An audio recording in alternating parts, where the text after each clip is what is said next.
There exists a threshold in human consciousness that once crossed transforms the traveler irreversibly. When you begin to perceive the hidden architecture beneath ordinary reality, you don't gain enlightenment. You inherit a solitude so profound that language itself becomes inadequate to describe it. Ibn Arabi, the 13th century Sufi mystic and philosopher, understood this truth with piercing clarity. The very act of witnessing what remains invisible to most transforms you into something society no longer recognizes, someone who dwells simultaneously in multiple worlds that others cannot even imagine exist. This strangeness is not a badge of honor or a sign of spiritual superiority.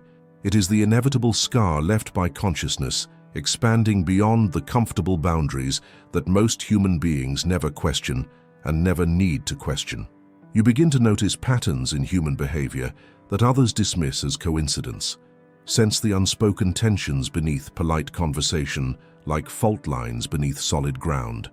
Recognize the masks people wear without them knowing they're performing. And with each insight, each moment of seeing through the veil, the distance between you and the unexamined world grows wider until you find yourself standing on a shore, watching a life you can no longer fully participate in. The exile of understanding, the paradox of deeper perception, reveals itself slowly, cruelly. What arrives disguised as awakening often feels more like exile from the only world you've ever known. You start to realize that most human interaction operates on a foundation of agreed-upon illusions, comfortable narratives, unquestioned assumptions, collective stories that keep existential anxiety safely contained. These aren't lies exactly. They're necessary fictions that allow people to navigate life without being paralyzed by its fundamental uncertainty and strangeness. But when you can no longer participate in these collective fictions with full sincerity, when you've seen too deeply into their constructed nature to believe in them unconsciously, you become the stranger at every table, physically present but fundamentally apart, speaking the same language but meaning different things, inhabiting the same spaces but experiencing different realities. The Sufis called this state barzakh, the liminal space between worlds, neither here nor there, belonging fully to neither dimension. This isn't the romantic solitude of philosophers contemplating in ivory towers or mystics meditating in mountain caves. It's the lived daily experience of watching people you genuinely care about navigate life through frameworks you can no longer inhabit, believing in certainties you can no longer hold, finding meaning in systems you can see through. The cost of awareness is measured not in what you gain, insight, perspective, understanding, but in what you can never unknow, never unsee, never return to. Every conversation begins to carry a subtle weight, the knowledge that your internal reality has diverged fundamentally from the consensus version that most people accept without examination. You find yourself constantly calculating, how much truth can this person handle? How much of my actual perspective would damage this relationship or mark me as incomprehensible? When do I speak honestly? And when do I perform normalcy for the comfort of others and the preservation of connection? The psychology of transformation. Carl Jung spoke extensively of this phenomenon as the burden of individuation, the psychological price paid by those who become consciously differentiated from the collective unconscious, the shared pool of assumptions and archetypes that most people swim in without knowing they're wet. You're not superior to those who remain comfortably embedded in ordinary perception, Jung insisted. You're simply condemned to inhabit a different dimension of experience, one that often feels lonelier, more complex, and exponentially more difficult to navigate. The spiritually awakened, Jung observed, often withdraw from society not out of disdain or superiority, but out of necessity, because maintaining consciousness in unconscious spaces requires an amount of energy that eventually becomes unsustainable. You cannot constantly translate your experience into acceptable terms, cannot perpetually perform the persona that society demands, cannot forever tolerate the collective shadow that unconscious society projects onto those who see differently. Recent studies of scientists and academics who have undergone spiritual transformative experiences reveal a consistent pattern. Participants report profound feelings of expansion, heightened sensory awareness, and a sense of interconnectedness with all existence, yet they simultaneously express deep hesitation about sharing these experiences due to fears of being misunderstood, ridiculed, or professionally marginalized. The very experiences that feel most real, most significant, most transformative, become the ones they must hide to maintain their place in conventional society. The mirror that recognizes itself. Ibn Arabi taught that human beings are mirrors in which divine reality contemplates itself, that consciousness is not merely an attribute of humans, but the fundamental nature of existence, experiencing itself through infinite forms. But what happens when the mirror becomes aware that it's a mirror? When you recognize the constructed nature of your own perceptions, the arbitrary foundations of your beliefs, the way your mind constantly filters and distorts reality to maintain psychological coherence and protect itself from overwhelming complexity. This awareness fractures something fundamental in the architecture of selfhood. You begin to watch yourself thinking. Observe your emotions as they arise and pass like weather. Notice the automatic patterns and conditioning that drive your behavior without your conscious choice. This metacognitive distance, this capacity to be simultaneously the experiencer and the witness of experience, creates a strange doubling of consciousness that most people never encounter. For most human beings, consciousness flows seamlessly, automatically, from stimulus to response, thought to action, perception to interpretation, without interrogation or examination. But once you've learned to see yourself seeing, once you've developed the capacity to watch your own mind constructing meaning, that seamlessness dissolves forever. You become aware of the gap between reality and your interpretation of reality, between events and the stories you tell about events, between who you are and who you think you are. Ibn Arabi called this the realm of alam al-mithal, the world of imagination, not fantasy or illusion, but an intermediate reality between pure spirit and dense matter, where consciousness takes form, where meaning manifests, where the invisible becomes visible. This is the space where symbols carry weight, where dreams reveal truth, where the soul dwells between the absolute and the particular. To become aware of this dimension is to recognize that you're always living in at least two worlds simultaneously, the consensual reality that everyone agrees upon, and the deeper reality that pulses beneath it. The result is a peculiar kind of authenticity crisis. If you can observe your own personality as a constructed performance, a set of learned responses and conditioned patterns, which aspect of you is real? The performer or the observer? The persona you present to the world or the witnessing awareness that watches that persona perform? The answer, of course, is both and neither, but this realization doesn't resolve the existential vertigo it produces, it intensifies it. The inadequacy of language. Perhaps the deepest loneliness of expanded awareness lies in the inadequacy of language to convey what you've actually seen, actually experienced, actually understood. You recognize truths that have no easy translation into conventional vocabulary, experiences that sound absurd or pretentious or delusional when articulated in ordinary speech. How do you explain that you experienced your consciousness expanding beyond your body? That you felt the interconnection of all things, not as a poetic metaphor, but as a direct perception? That you glimpsed the constructed nature of the self without losing functional coherence? So you learn silence, or you learn to code switch, to present a simplified, sanitized version of your understanding that won't alienate the listener or mark you as unstable. You develop two vocabularies, one for your inner experience and one for public consumption. This creates a constant internal negotiation, an exhausting dance of revelation and concealment. Meanwhile, the aspects of existence that fascinate you most deeply, the strange loops of self-reference in consciousness, the constructed nature of meaning and value, the arbitrary foundations of social reality, the way perception creates the perceived, these remain largely undiscussable in everyday interaction. You carry a rich, complex internal world that has few external conversation partners, few people who can meet you in that space without confusion or discomfort. Ibn Arabi wrote extensively about this problem.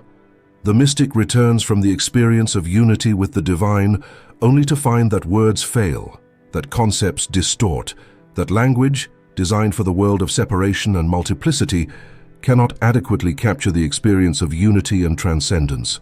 The map is not the territory, and the menu is not the meal. But when you've tasted something that exists beyond the reach of description, You're left pointing at the moon while everyone else examines your finger. The society that cannot see you. There's a particular form of social invisibility that accompanies atypical perception. People sense that you're different, but they struggle to articulate how or why. You don't fit neatly into their expected categories. Your reactions surprise them in ways they find unsettling. Your priorities seem strange or incomprehensible. Your concerns don't align with the issues they find compelling or important. This perceptual misalignment creates a feedback loop of mutual incomprehension and growing distance. They feel unsettled by what they interpret as your judgment or detachment or superiority.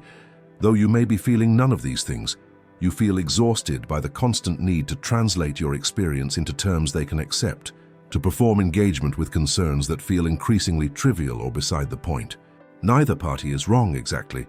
You're simply operating from different perceptual frameworks that don't easily communicate, like trying to describe color to someone who sees in grayscale. Society, it turns out, has limited tolerance for those who question its foundational assumptions or who can no longer pretend that the emperor is wearing clothes.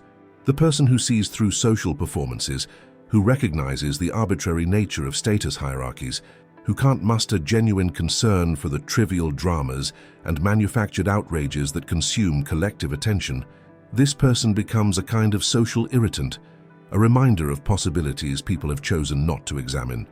Not hostile or threatening enough to reject outright, but too strange, too uncomfortable, too different to fully embrace or understand. You exist in a liminal space of partial belonging, connected enough to maintain relationships, but never quite fitting, never quite at home in the world you're physically inhabiting. The spiritual crisis disguised as awakening.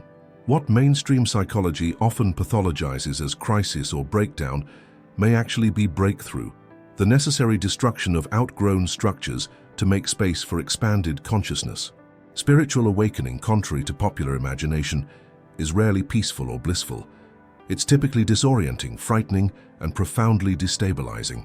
Everything you thought you knew about yourself and reality undergoes radical revision, and there's no roadmap, no instruction manual for navigating this transformation. The challenge is that you're undergoing this process in a society that has no meaningful framework for understanding it. Western psychology, for most of its history, has treated mystical experiences as symptoms rather than as potentially valid perceptions of reality. The categories available, psychosis, delusion, dissociation, pathologize what traditional cultures recognized as spiritual emergence. Yet research increasingly suggests that spiritual awakening can profoundly improve mental health when properly integrated, reduced anxiety and depression, increased resilience and adaptability, enhanced self-awareness and compassion, greater sense of meaning and purpose. The problem isn't the awakening itself, it's the lack of support, context, and community for integration. You're experiencing something real and potentially transformative, but you're doing it in isolation, without guidance, often while trying to maintain the appearance of normalcy to avoid concerning others. The price and the gift. Yet there's something Ibn Arabi grasped that transcends the pain and isolation of awakening, the recognition that this strangeness itself can be a form of spiritual accomplishment, not because suffering ennobles anyone, but because the willingness to see truly despite the cost represents a form of courage that most people never have to exercise. You didn't ask for this expanded awareness, didn't volunteer for this transformation. It happened to you, through you, often against your will and your better judgment. But now that you have it, now that you've seen what you've seen and known what you've known, returning to comfortable ignorance isn't actually possible. You can't unsee what's been revealed, can't unknow what's been understood, can't return to the innocence of unexamined assumptions. The only path forward is integration, learning to hold your unusual perspective without letting it completely separate you from human connection and ordinary life. This requires developing what might be called bilingual consciousness, the ability to inhabit both your deeper understanding and the more conventional reality that others occupy, moving between them with grace and without pretense.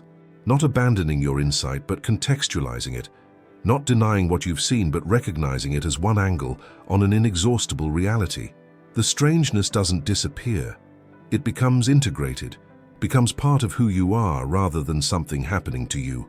It can transform from a burden into a vocation, from isolation into a particular kind of service. Those who see what others don't become the bridges between different levels of awareness, the translators of insights that emerge from the margins, the voices that speak for dimensions of experience that conventional discourse ignores or dismisses. Living between worlds. The final wisdom, the one Ibn Arabi spent his life articulating in thousands of pages of mystical poetry and metaphysical philosophy, is learning to be strange without being estranged, to maintain your unusual vision while remaining grounded in ordinary human experience, connected to the messy, beautiful, tragic, comic reality of embodied existence. This isn't about pretending you don't see what you see, or dumbing down your understanding to make others comfortable. It's about recognizing that your perception, however accurate or expanded, is still just one perspective on an infinite reality that contains more than any single consciousness can grasp. You're not the only one carrying secrets of consciousness. Everyone has depths they cannot fully communicate, dimensions of experience that remain private and incommunicable. Your particular strangeness is simply the cost of your particular insight, but it's not evidence of fundamental superiority, cosmic election, or permanent isolation. It's what happened when your eyes adjusted to a different wavelength of light, when your consciousness expanded into territories that most people, mercifully or tragically, never visit. Ibn Arabi's words aren't meant as consolation or explanation. They're recognition, acknowledgement, validation. Somewhere in medieval Damascus, a Sufi mystic looked at those who had traveled too far into consciousness to easily return to ordinary perception, and he named what they had become: strange. Not broken, not enlightened, not lost, not found. Just irreversibly changed by having seen what most people never glimpse, by having touched dimensions of reality that remain theoretical for others. And in that naming across 8 centuries of history, there's a kind of companionship, a whispered acknowledgement that the loneliness of vision is itself a shared human experience, even when you feel most alone in it. You are not the first to walk this path, and you will not be the last. The strange ones have always existed, have always carried this particular burden and gift, have always stood at the threshold between worlds, belonging fully to neither and serving both. The question is not whether you will return to who you were before. You won't, you can't. But who you will become in light of what you now know. The answer unfolds not in grand revelations, but in small choices. To speak or to remain silent, to connect or to withdraw, to honor your vision while staying engaged with the world that cannot fully see you. This is the art of living between worlds, the practice of being strange in a world that demands conformity, the courage of seeing what few can see and remaining human anyway.